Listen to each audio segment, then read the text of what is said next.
CPM ബന്ധം ഉപേക്ഷിച്ച് കോൺഗ്രസിലേക്ക് എത്തിയിരിക്കുകയാണ് ഐഷ പോറ്റി. തനിക്ക് നേരെ ഉയർന്ന വിമർശനങ്ങളെയൊന്നും ഭയമില്ലാതെ മുന്നോട്ടു പോകും എന്ന് പറഞ്ഞുകൊണ്ടാണ് ഇപ്പോൾ അവർ പ്രസംഗിച്ചത്. 3 പതിറ്റാണ്ടോളം നീണ്ട CPM ബന്ധമാണ് അവർ ഉപേക്ഷിച്ച് ഇപ്പോൾ കോൺഗ്രസിലേക്ക് എത്തിയിരിക്കുന്നത്. ഷോൾ അണിയിച്ച് പ്രതിപക്ഷ നേതാവ് കോൺഗ്രസിലേക്ക് ഐഷ പോറ്റിയെ സ്വാഗതം ചെയ്തിരിക്കുകയാണ്. അരുൺ സോളമനുണ്ട് സ്ഥലത്ത് നിന്ന് വിവരങ്ങൾ നൽകാൻ. അരുൺ, പ്രതിപക്ഷ നേതാവ് പറഞ്ഞ വിസ്മയങ്ങളിൽ ആദ്യത്തെ വിസ്മയം ഇതാ ഐഷ പോറ്റിയിലൂടെ എത്തിയിരിക്കുകയാണ്. പ്രത്യേകിച്ച് നമുക്കറിയാം, കഴിഞ്ഞ കുറച്ചു കാലമായിട്ട് ഈ ചർച്ച നടക്കുന്നുണ്ട്. ഐഷ പോറ്റി കോൺഗ്രസിലേക്കോ എന്ന ചോദ്യം ഉയരുന്നുണ്ടായിരുന്നു. പക്ഷേ ഉമ്മൻചാണ്ടി അനുസ്മരണത്തിലടക്കം അവർ വേദികളിൽ സജീവമായിട്ടുണ്ടായിരുന്നെങ്കിലും കോൺഗ്രസിലേക്ക് ഉണ്ടെന്ന ചർച്ചകൾ സജീവമായപ്പോഴും അത് നിഷേധിക്കുകയാണ് ചെയ്തിരുന്നത്.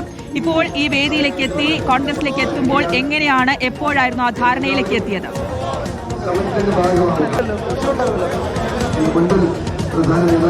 ശ്രുതി, കഴിഞ്ഞ 5 വർഷക്കാലം കൊട്ടാരക്കര പ്രതിനിധീകരിച്ച് നിൽക്കുമ്പോൾ തന്നെയും പാർട്ടിയിലെ ചില ഔദ്യോഗികമായ പല പരിപാടികളിൽ പോലും, മണ്ഡലത്തിലെ പരിപാടികളിൽ പോലും തനിക്ക് ഇഷ്ടമുണ്ടായിരുന്നില്ല. പല അതൃപ്തികളും പല ഘട്ടങ്ങളിലായിട്ട് അവർ പ്രകടമാക്കിയിരുന്നു. പലപ്പോഴായിട്ട് പാർട്ടിയിലെ പ്രധാനപ്പെട്ട ആൾക്കാരൊക്കെയും തന്നെ ഒഴിവാക്കുന്ന സമീപനം ഉണ്ടായിരുന്നു എന്നുള്ളത് അവർ പല ഘട്ടങ്ങളിലായിട്ട് വെളിപ്പെടുത്തിയിരുന്നു. ഏറ്റവും ഒടുവിൽ ജൂലൈ മാസം നടന്ന ഉമ്മൻചാണ്ടി അനുസ്മരണം, അതിന് പിന്നാലെ ആ അനുസ്മരണത്തിന് പിന്നാലെയാണ് വലിയ വിമർശനങ്ങൾ പാർട്ടിക്കുള്ളിൽ നിന്ന് തന്നെ ഉണ്ടാകുന്നു. അതിൽ കടുത്ത അതൃപ്തി വ്യക്തമാക്കിക്കൊണ്ടാണ് ഇന്നിപ്പോൾ ഈ രാപ്പകൽ സമരവേദിയിലെത്തി ഇപ്പോൾ കോൺഗ്രസിൽ നിന്നും.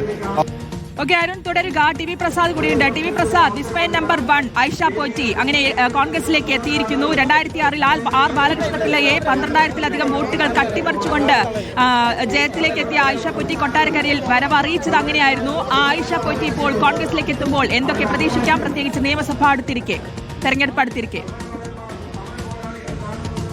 അത് ഒരു തിരിച്ചടി തന്നെയാണ് CPIM-നെ സംബന്ധിച്ച്. കാരണം 2006-ലും 2011-ലും 2016-ലും കോൺഗ്രസിന്റെ കോട്ടയിലാണ് തുടർച്ചയായ മിന്നുന്ന വിജയം ഐഷ പോറ്റി നേടിയത്. ഐഷ പോറ്റിയുടെ കോൺഗ്രസിലേക്കുള്ള ഈ പോക്ക് CPIM-ന് ഒരു തിരിച്ചടി തന്നെയാണ് ഉറപ്പായിട്ടും. കാരണം കോൺഗ്രസിന് വലിയ സ്വാധീനമുള്ള കൊട്ടാരക്കര മണ്ഡലത്തിൽ ഞാൻ പറഞ്ഞതുപോലെ ഈ 3 തവണകളായി അടുപ്പിച്ച് 6-ലും 11-ലും 16-ലും വിജയം നേടിയതിന് ശേഷം ആ ടേം വ്യവസ്ഥയിലാണ് യഥാർത്ഥത്തിൽ ഐഷ പോറ്റിയും പാർട്ടിയും അകലുന്നത്. 2 തവണ തുടർച്ചയായി മത്സരിച്ചവർക്ക് സീറ്റ് നൽകേണ്ടതില്ലെന്ന പിണറായിയുടെ തീരുമാനമാണ് ഐഷ പോറ്റിയെ പാർട്ടിയിൽ നിന്ന് അകറ്റിയതും പിന്നീട് കോൺഗ്രസുമായി അടുക്കുന്ന സ്ഥിതിയുണ്ടായും ഒടുവിലൊരു അടുത്ത നിയമസഭാ തെരഞ്ഞെടുപ്പിന് ഒരുങ്ങിയ ഘട്ടത്തിലാണ് കോൺഗ്രസിലേക്ക് പോകുന്നത്. സ്വാഭാവികമായും കോൺഗ്രസ് സീറ്റ് കൊടുക്കാനുള്ള ഒരു സാധ്യതയും കാണുന്നുണ്ട് ഐഷ പോറ്റിക്ക് എന്നുള്ളതാണ്. എന്തായാലും ഇത് CPIM-നെ സംബന്ധിച്ചിടത്തോളം പ്രതീക്ഷിച്ചതാണെങ്കിൽ പോലും ഇതൊരു തിരിച്ചടി തന്നെയാണ്.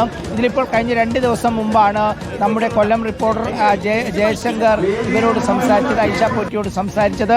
ആ സമയത്ത് തന്നെ ഒരു സൂചന നൽകിയിരുന്നു. ആ സൂചനയിൽ തന്നെ കാര്യങ്ങൾ ഏതാണ്ടെല്ലാം ഉണ്ടായിരുന്നു എന്നുള്ളതാണ്.